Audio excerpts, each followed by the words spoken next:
you to my lecture today. Of course, today we actually started chapter 7, or what we did last week was actually review, and I think I've already uploaded assignment 1 based on that. I believe you've all seen assignment 1. Okay, it's on Canvas. Or in case you want to meet with me for clarification, or for office, of course, my office hour is on Tuesday from 10 to 12. And you can also, if you check the Canvas, you're actually going to see information about that. Okay, so I also want to say I've uploaded, materials up to week 8 ahead, so that, I wanted to have access to that ahead of time, so that to make things easy. So if you check the course Canvas, so of course, you're going to see all what we're going to do. So this week, we're going to be focusing on chapter 7, and we're starting today on random sample and statistics. Okay, so let me just tell you uh, what our intention is. Actually, we are interested in parameter. The other time I remember parameter is any population characteristic value that we seek to determine. Parameter could be average household income in the United States. Parameter could be the proportion of maybe citizens that actually approve the job the president is doing. Parameter could be the proportion of those who have a particular disease. So when we're talking about parameter, actually referring to population characteristic value. And if I want to get parameter exactly, then I need to study every element in the target population. That's not possible. We don't have time for that. Okay. And what we normally do in research, we take a sample from the target population. What do I mean by sample? Sample is a fractional part of a population. Mathematicians, we call that a subset of a population. And it is chosen randomly. Of course, the reason why we are calling that random sample, it has to be random for the sample to be representative, very good representative of a population. Now, take a look at this. Because before I started showing you mathematical notations, I need to first tell you what is behind the scene. Like, what is our intention? What are we trying to figure out? Real life, practical situation. We are interested in parameter. If I want to get parameter, which could be mean, variance, standard deviation, proportion, then I need to study every item in the population. And that may not be visible. In terms of resources, we are limited by budget. We take a sample from the population. The sample that we're going to take is just going to be a subset of the population, and that has to be chosen, giving equal chance to every element in the population. And that's why it is called a random sample. Now, when I choose a random sample from the population, then I'm now going to calculate something from the random sample. What I'm going to get from the random sample is called statistic.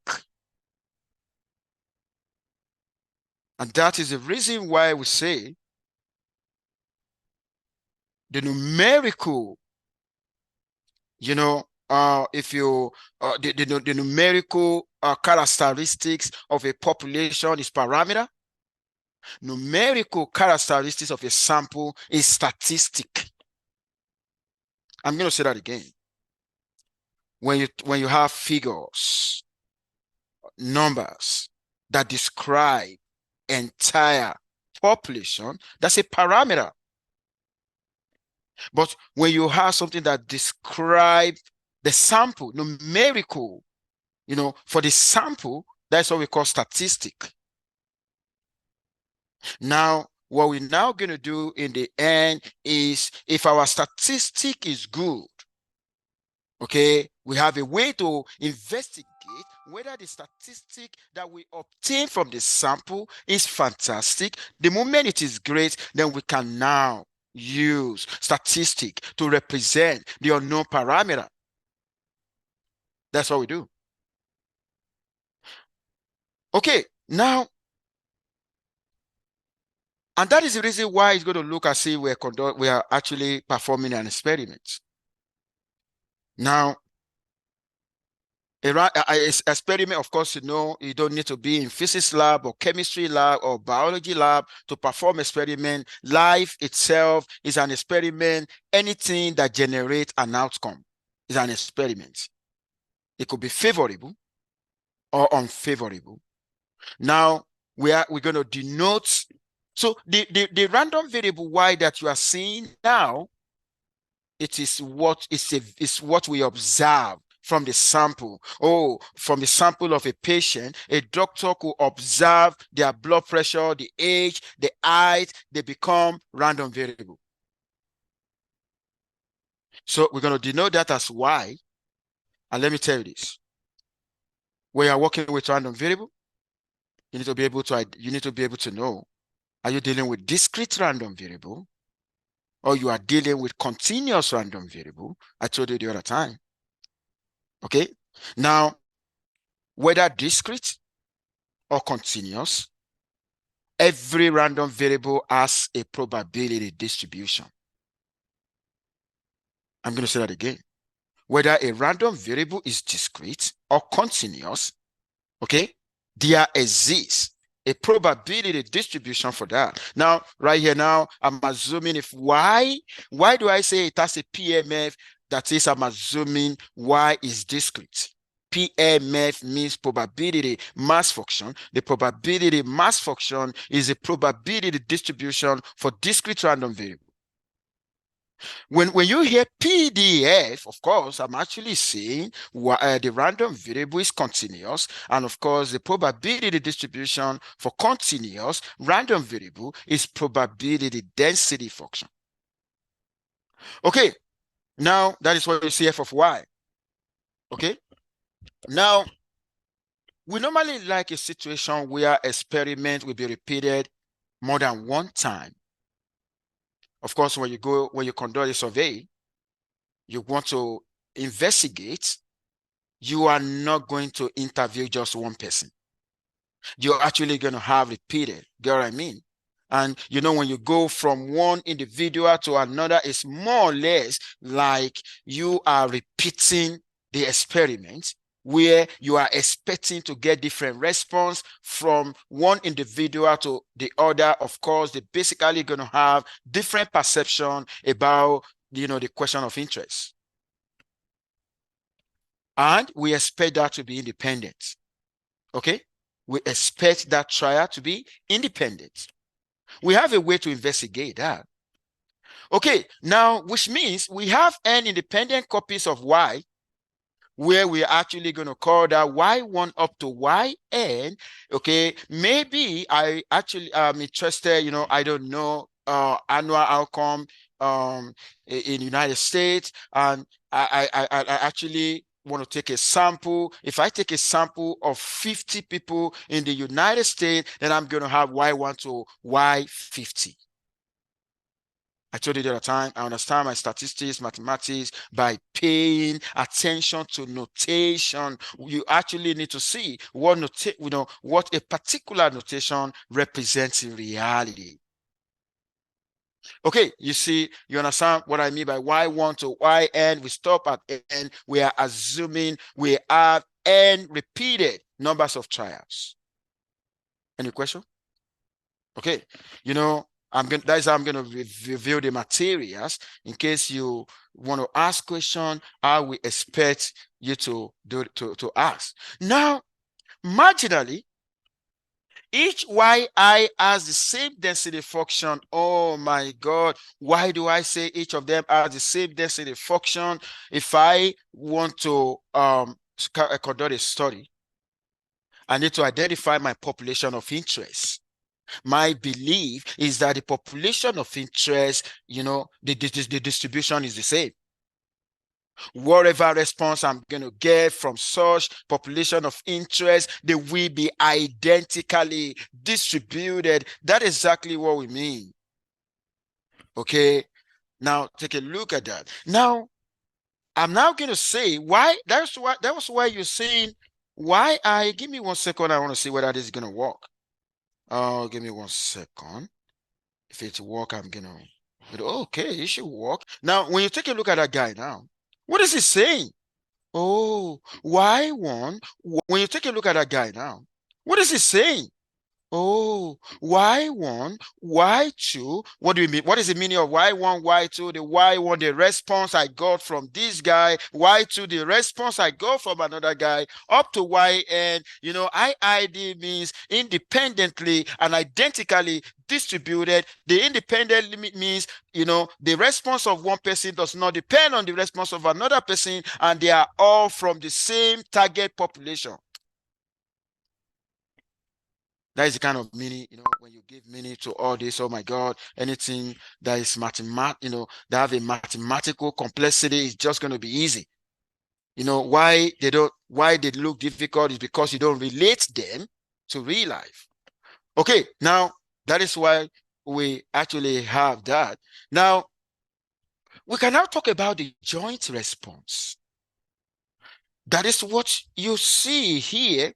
Like the joint response now is like, I want to find the joint probability of the responses, which is just going to be what you're seeing now. And if I want to find that is why, give me 1 second, I'm going to erase all the ink. And that is the reason why you actually have this guy now, okay?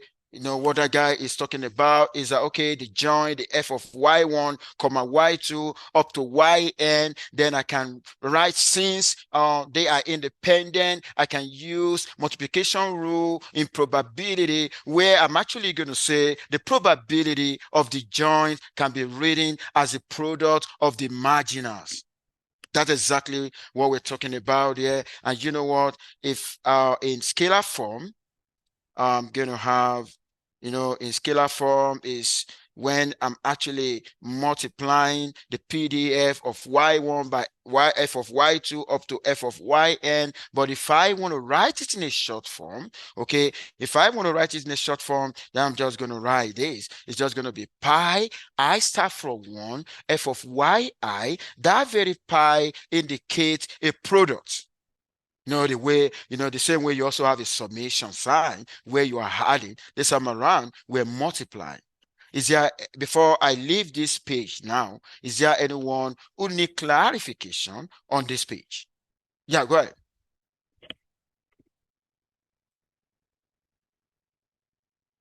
Oh, okay. Okay. You're welcome.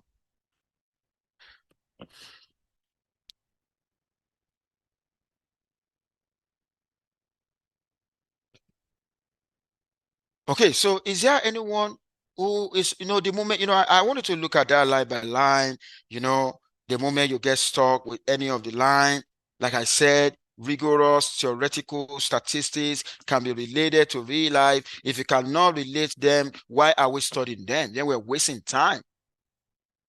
Okay, now I want to move to the next slide. Now, if you take a look at that theorem now, that is just the theorem, what I just talked about, the probability of the joint.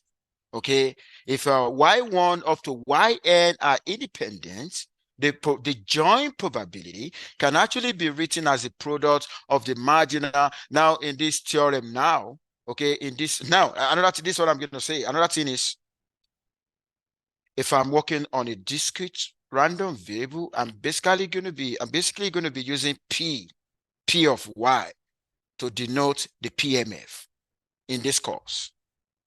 If I'm going to be referring to continuous random variable, okay, I'm actually going to be using F of y to denote the PDF.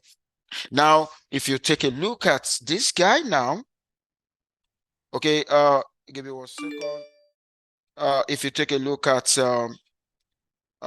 this guy, yeah, if you take a look at this guy now, that is just to define the joint probability for both discrete and continuous case. You see, for the discrete case, it's just going to be P of y1. I'm using P for discrete. That's a joint PMF. For continuous, I'm actually using F. But the independence is the same, whether for discrete or for continuous, is the same. Okay, I want to go into example now. Okay, I want to go into example now. And in that very example, we're going to have experiments. We're actually going to have experiments. The first example, roll a balanced die. Okay, you know the difference between probability and statistics. Just like what I said in my last, maybe in my previous lectures, or probability and statistics. In probability, we actually, or we're going from a bag to what I have in my hand. What I have in my hand is a sample, but I already know what is in the box. The box is a model. The box is the truth. I know the state of nature. Okay, when I know the state of nature and I want to figure out what is in the sample, that is probability. But if I don't know the state of nature, I don't know the state of nature, okay, but I have a sample with me, okay, as statistician, I'm going to analyze the sample, then I will be able to figure out the model. I want to figure out the truth. Okay, so probability and statistics, they work hand in hand. They are like chick and egg problem. They are bedfellows and they are inseparable. It's the relationship between them is more or less like the relationship between the United States and democracy. They are inseparable. Now, when you take a look at here, I want to perform experiment. As I roll a balanced die, I already know this die is balanced. It means I know the state of nature. It is not odd or die or that are balanced. Okay.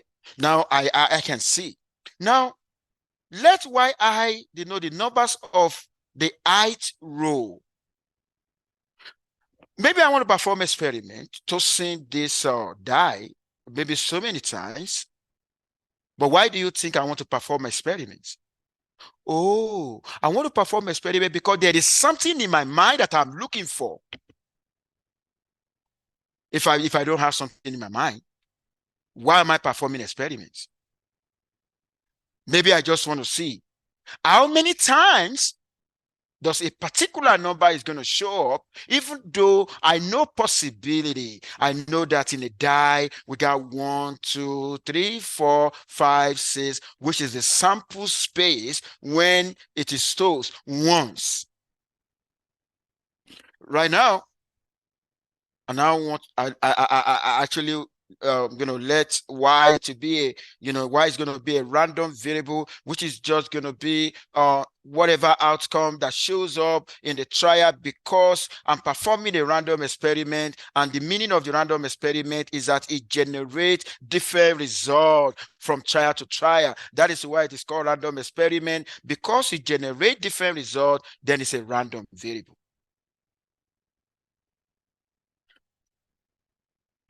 I now decide to toast that 10 times. Then I want to observe what is going to come out on each trial. Okay, now if you take a look at this is one of the possibility that in the first toss of this roll of this die is going to show one. The second one will be one, one, one, one, one, one, one. That's a possibility. Okay, there's so many possibilities that we're going to have. This is one of the possibility. And what we want to find here now, okay, so what we actually want to find here, give me 1 second. Okay, so what we want to find here, since the die is rolled 10 times, what is the joint probability that in each of the trial from trial number 1 to trial number 10 is just going to display 1, 1, 1, 1. And you know what? Oh, when I have a probability of the joint and one event is independent of the other one, I can use the theorem, okay, where the probability of the joint is just going to be the product of the marginal probability. Okay, now what is the probability, when I have a die, if I toss it once, it's 1 out of 6. Now I'm now going to have 1 over 6 times 1 over 6 times 1 over 6. Then that is the reason why I got 1 over 6. That would be 1 over 6 raised to power 10. Now, if you want to generalize now to n trial, that would be 1 over 6 raised to power n, where n would be the numbers of trials. You can only assume this when you believe that y1, y2 up to yn are independent. Okay, now the next thing I'm going to talk about now is I'm going to go into another example. So, okay, go ahead.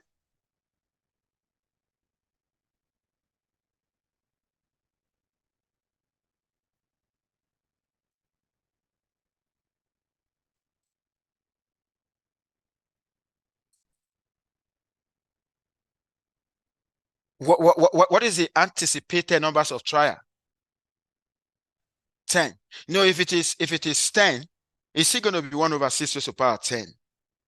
The general formula will be 1 over 6 raised to power n, where n will be the numbers of trials. But what if you are working with a coin? In a coin, the state of nature will change. It's going to be 1 out of 2 for a coin. A balanced coin, that also works for a coin. Okay? Now, we want to go into another example now. Okay? Let me tell you. The first example, we do not have a probability distribution in mind. Okay? The probability of, y equal to 1, y1 equal to 1, y2 equal to 1. We just determine that from the data, 1 over 6. But we can have a situation where we know the underlying probability distribution of the random variable. If you take a look at this example now, exponential. Oh, what is the meaning of exponential? What is the meaning of that? Do you remember that exponential is very useful in survival analysis, where if you want to determine the life expectancy, or you basically you want to know, it's a model for waiting time before the occurrence of an event. When you have one event, when you have one item, okay, like maybe this electrical bulb, how long am I going to wait until this is going to stop functioning? Okay, exponential distribution can actually, can be used as a probability distribution for waiting time. Now, if you take a look at this example now, if we assume y1 up to yn follow exponential distribution, how do we know? We know in statistics, we have a way to investigate that, the distribution of random variable. Now we have an assumption here. It follows exponential, and you can say exponential 1. 1 is the parameter, okay? The parameter 1, which is like the mean of that, Okay, the mean waiting time. Okay, now you know um the conventional exponential, the distribution is going to be f of x equal beta, okay, exponential raised to power minus beta x. Okay, but you know what? That beta is already given to be 1. Okay, when you plug in 1, okay, the same thing when I use y. So when you plug in 1, then you have this guy, right? You have the exponential raised to power minus y. Okay, now if you already know the distribution. Let me tell you this: when you know the distribution of a random variable, then your work will be very easy. We spend a lot of time on random variable when we don't know the distribution of that. Right here, we know the distribution. When we know the distribution, okay, if we're choosing sample size of n, okay, and we want to figure out the joints, okay, we can use that theorem of independent. Then all what I'm just going to do is to multiply, that very exponential raised to power y, okay, is just going to go to n time. Okay, now that was why you see this. And the knowledge with it, you can actually summarize this guy to be this. Exponential raised to power this is going to be raised to power summation y high. Do you agree with me? You want to write that in short form.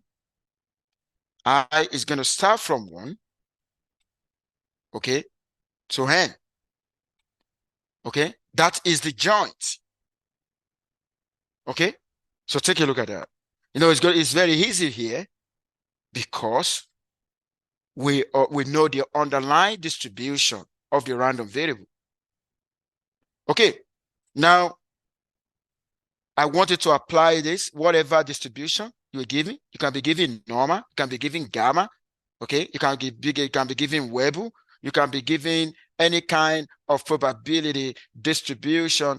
Now, if you want to figure out the joint, all what you're just going to do is to multiply the marginals, because the belief is that the random variable y1, y2 up to yn will be identically distributed.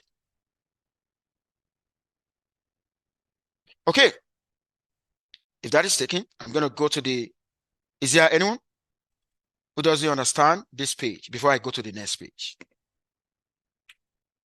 Oh, I'm super excited to hear that. Okay, but do not hide your feelings. If you don't understand that, you pay for the service. Okay, and it's my job to make sure you're good. Okay, now we want to go into another example now. We're interested in the household income of a nation. Okay, now when you look at the household income of a nation, we know that because the household income, different household, we have different income. Because of that, the income is a random variable.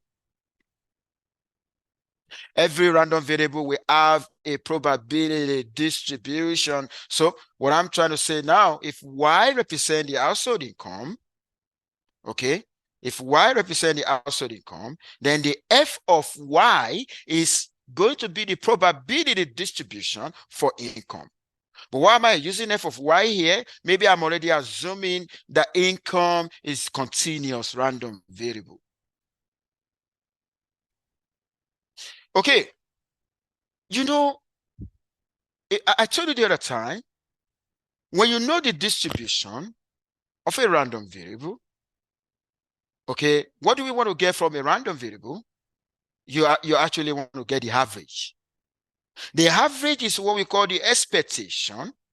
Take a look at that. If I want to get the average household income and I know the distribution of the income, okay, and the income here is continuous, then I just need to resolve to the mathematical way in calculus. How do we find the expectation of a continuous random variable, which is just going to be integral y f of y dy, where y is going to be the range of the variable under investigation. And which means if I know the distribution, okay, things will be so easy. But let me tell you, most of the time, we don't know the distribution. Take a look at it. Suppose we don't know the exact form of y, which means we don't know the distribution. If we had know the distribution, we're just going to use the distribution knowledge to figure the mean out, the variance out, the standard deviation out. But what if we don't have advanced knowledge of that distribution and we still want to, obtain the average? What are we going to do? Okay. And that was why I said, suppose we don't know the exact form of f of y, but we want to estimate mu. The mu here is a parameter. Okay, it's a parameter that we want to know. Then what are we going to do? Then we're going to conduct a survey where we need to identify the population of interest. If I'm talking, maybe my interest is on United States, I want to figure out the average household income in the US, then the United States citizen becomes my, population of interest. But I'm not going to study all of them. I'm going to take a random sample. Now, when I take a random sample, look at that, randomly draw n household from the population, it has to be a random sample. You don't need to be biased, no favoritism, no biasedness in this selection. Otherwise, the sample you're going to get will not be a good representative. Okay. Then we record Y1, maybe from household number 1. Okay, I'm getting $40,000, and Y2 is going to, oh, I'm getting $50,000, and so on like that. You're going to get different response. That will be from Y1 to YN, which means here the repeated trial you conduct is N number of households, not all household in the population of interest. You only choose a random sample. Now, we're not going to have assumption. The way we choose, we're going to choose them in such a way. Of course, since we've chosen randomly, the independence will fall in. If you want to attain independence, then use the principle of randomization in taking your sample. Okay, assuming Y1 up to Yn are independent, then it means we can also apply the rule. Okay, if I want to figure out the joint probability of Y1 up to Yn, which is the response now in terms of the household income, then I can, equate that to the product of the marginal. Okay, that's what I'm going to do. Now I'm going to go to page 5. Okay, we have our data with us now. We got a sample of data. What are we going to do with it? Oh, what we want to do with it, we want to compute a number, and whatever we compute from sample is called statistic. Okay, now if I want to compute something from that, what formula am I going to use? Then I need estimator. Estimator is a formula. Right now, I want to figure out the mean. Okay, then y bar equal 1 over n summation y. That's a formula to figure out the mean. But you know what? The mean that I'm going to get here is going to be sample mean because I have sample of data. Okay, which means, it is not only that the household is a random variable. Even the mean that I'm going to compute from them is a random variable. Why is it a random variable? I'm going to tell you now. Let's say I give you assignment. Let's say I just give you assignment. If you guys are 50 in number, and I say, okay, you know what? Each of you should go into United States population, choose a sample size of 50, and compute the mean. Are you going to get the same result? Are you going to get the same result? No. Okay, because the person that you choose into your sample is different from the one chosen by the other one, which means we are different result that you have. The means you now have a mean more than one. When you have sample mean that varies, then it means mean is a random variable. And that was why I said y bar is also random. Why is y bar random? Is because, and that is the reason why different research institutes get different results when they are working on the same thing.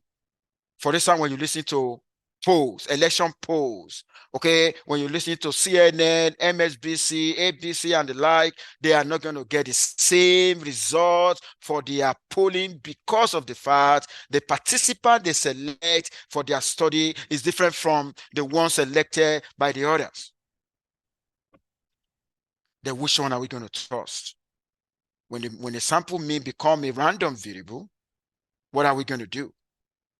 And that is where the idea of sampling distribution is going to come in, where we need to be able to identify if y bar follow normal distribution, follow a particular distribution.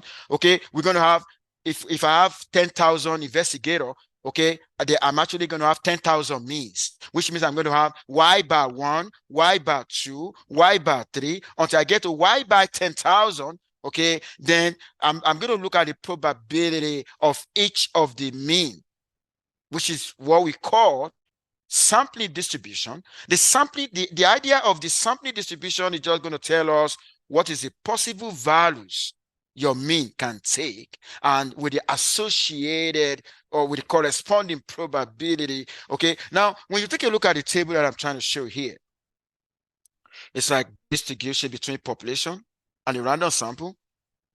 Population is unobservable. Why is it unobservable? Because it did not study everybody in the population. It's unobservable. But what is observable is the sample. Okay? Now, if you take a look at this guy, if we know the probability distribution, like I said, that will save our stress. Okay? So with probability distribution, if it is known, we're not going to have any issue at all. But most of the time we don't know that. And that is the reason why we need to conduct survey, get a statistic and try to investigate. Statistic is what I compute, what I got from an estimator. Okay. If I want to know, if I want to trust, if I want to investigate whether my statistic, the value that I got is fantastic, then I need to investigate estimator. That is why we need the properties of an estimator. If a formula is good, whatever that comes from the formula will be fantastic. If the formula is not good, whatever you compute from the formula is not going to make sense. And that's why you're going to see us focusing on properties of an estimator. Okay? Now, in population, you have parameter. In sample, you have statistic. And of course, this is, if you want to find the mean in population, very easy because you already know the underlying distribution. But in the sample, you're going to take the sample mean. But when you find the sample mean, you now want to investigate the estimator. We have a way to investigate to see. Let me tell you this. We do not expect sample mean to give us to be, to have the same value with population mean. We don't expect that, but we expect a closeness. And that is why the idea of convergence is going to come in. Okay, we're looking for situation where the sample average will converge to population average. We want to close the gap. The moment it is very, very close, then we are fine. We have a way to investigate that. Okay. Then what is statistic? And that was why I defined a function of observable random variable, okay, that you have in a sample, what you observe, okay? And the distribution, and don't forget, statistic that you compute from the sample, it could be mean, it could be standard deviation, it could be variance, okay? Now, we're actually going to have different values of that, because if a different investigator should go into the same population and draw a sample, the value that is going to get is going to be different from yours. And that is the reason why the idea of sampling distribution is necessary. Okay. You know what I want to show you here? I want to show you an example of statistic. Let me tell you this. Anything that have unknown value in it is not a statistic. Statistic, look at the definition here. A function of the observable random variable in a sample. Observable random variable. Now take a look at this. Y1 up to Yn follow normal distribution. We're told here. What are the parameters of this normal distribution? Mu and sigma. And they told us they are what? Unknown. They are unknown. Okay. Now, which of the following are statistics? Okay. Now, Y1, there's no parameter here. You remember in last week when we're working with Bernoulli, and we're talking about balls, black balls, red balls, and if you choose the first ball and it's black, maybe you're going to call that 1. Okay, this is a statistic. This is another statistic. You can say random variable. But is the third one a statistic? Is the third one a statistic? I want to ask a question here. Why is it not a statistic? Why is this guy not a statistic? Can somebody tell me? Why is it? Okay, go ahead. Because of the unknown, which means if I change that distribution, if I put maybe 0 and 1, the parameters are already known, right? If they are already known, of course, we can compute a z score. That becomes a statistic. When the parameters are unknown, okay, it is not a statistic, because statistic is a numerical characteristic of a sample, not for a population. Does that make sense? Of course, the next one, that's a statistic, mean, right? That's a statistic. The other one, maximum order, you have Y1 up to Yn. Maybe I'm talking about age, right?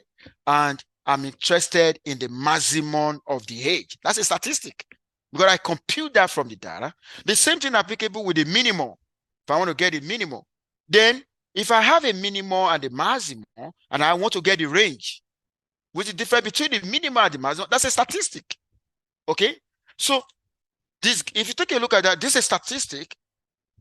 Is this a statistic? No, because you've been told mu is unknown. But if mu is known, it becomes a statistic. Does that make sense? Okay. Now, those are examples of statistic. Okay. Okay, I think I have like 7 more minutes. Okay. Now, this example is directly from the textbook we're using. Okay. A balanced die is toast 3 times. If it is toast 3 times, you have Y1, Y2, Y3. So Y1 can be any number from 1 to 6. Y2 can be any number from 1 to 6. And Y3 can be any number from 1 to 6. But you know what we're interested in now? We are interested in the sampling distribution of Y bar. Why are we interested in sampling distribution of Y bar? Because there's going to be a lot of combinations, right? And we're going to have so many means. Okay. Now, when we have so many means and we want to talk about the sampling distribution of the mean, it's like, I want to know what is the mean of the means. I also want to get the variance of the mean. I also want to get the standard deviation of the mean, because the mean is a random variable here. Okay, so take a look at this. We need a joint. We need a probability of y1, y2 up to y3. And don't forget, each of them will be 1 over 6, 1 over 6, 1 over 6. Then the whole thing, when you multiply, because you have three, trial, that will be 1 over 216. Does that make sense? Okay. Now, this, if you take a look at this now, you're going to have possible, like 1, 1, 1. You're going to have from here to number 216. They're going to be so many. There's a possibility. From the first possibility, what is the average? If I had 1 to 1 to 1, 1 plus 1 plus 1 divided by 3, that would be 1. I'll continue like that. 1 plus 1 plus 2 divided by 3, and so on like that. Okay. What if I want to answer a question that has to do with what is the probability of a mean equal to something? Oh, if I want to find the probability of mean equal to a value, then I need to know the sampling distribution of means. So knowing the sampling distribution of mean, I will be able to know the mean of the means and the standard deviation of the mean. So that I will be able to use z-score. Okay, a standard normal distribution. Okay, so that is the essence of, or what is the probability of, if I want to get what the probability of y bar equal to 4 over 3. Okay, and so on like that. Now, if you want to consider a single case, because for you to be able to understand repeated trial, okay, 4 of us consider a situation where you toss it once. Okay, when from there, you actually going to use the idea of linearity of expectation that we did last week. Okay, take a look at this. Okay, as you can see, calculating the sample distribution of a statistic can be tedious, especially when the sample is large. Okay, let's consider a situation where sample size is 1. Okay, now, however, it is often easy to calculate the mean and the variance of a statistic. We can calculate, which I'm still going to show you. Now, take a look at this table now. A balanced die is tossed once. The possibility is 1 to 6. And each of them has a probability of 1 over 6. Okay, how am I going to find the expected value of y? This is a discrete, right? Okay, in a discrete, the expected value of y in a discrete is just going to be summation. You remember the formula from basic summation, okay, y, then the p of y. Okay, so what are you going to do? You want to find out this multiplied by this, that multiplied by that multiplied by that, until you get to this multiplied, then you're going to add them up. When you add them up, you're actually going to have the same, you're going to write the same value for expectation of y1 will be the same as expectation of y2 will be the same as expectation of y3. And of course, you know how to find the variance from this. The variance of y is going to be expected value of y squared minus expected value of y all squared. Of course, you've done that in basic statistics. Then you're going to figure that out. They're going to be equal because they are identically distributed. They're going to have the same mean. They're going to have the same variance. They're going to have the same standard deviation. Any question on this? If you want to understand this more, please, review chapter 3, 4 of the textbook. Now, the last page. Wait a minute. Oh, I still have 2 minutes. Okay. How do you find the expected value of y bar? Oh, this is looking like a linear combination. You remember what we did the other time? A y1 plus b y2 plus c y3. But here, a, b, c is the same. What is a, b, c here? 1 over 3. So if you bring 1 over 3 out, then the expectation of y1 plus y2 plus y3 will be equal to what? Expected value of y1 plus expected value of y2 plus expected value of y3. That's what you're going to do. Now, on the variance of y bar, you remember the variance of ax, where a is a constant. That's going to be a squared variance of x. And under the linear combination, take a look at this guy. This is what we're using here. That's how you should recall, whether you'll be able to get that variance out. So in the end, you'll be able to write, if I have an estimator, if this is an estimator, I can have the mean of an estimator. If I want to tell how reliable is my estimator, I can begin to look at the variance of my estimator. I can look at the standard deviation of my estimator. Is there any question? There's a last page. Any question? Okay. Make sure you all stay safe and have a lovely day. Bye for now, everyone.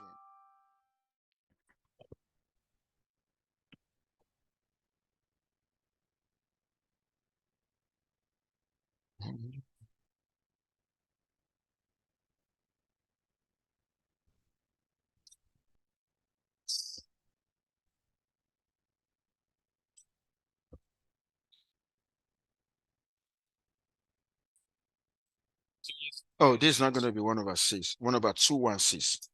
Because each of them, look at that, the probability of the joint is going to be, you are applying this. This is, it's going to be that probability of y1 times probability of y2 times, so each of them is supposed to be 1 over 216. Because 6 times 6 times 6. So it should be. Do you put this one before? Oh, you're right. I didn't see that. I didn't see that.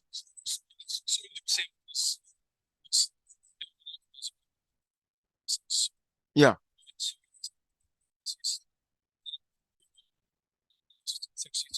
Mm-hmm. It's correct. It's going to be for all of them. It's just going to be that same probability. It's the same probability. You're welcome. You're welcome. Yeah.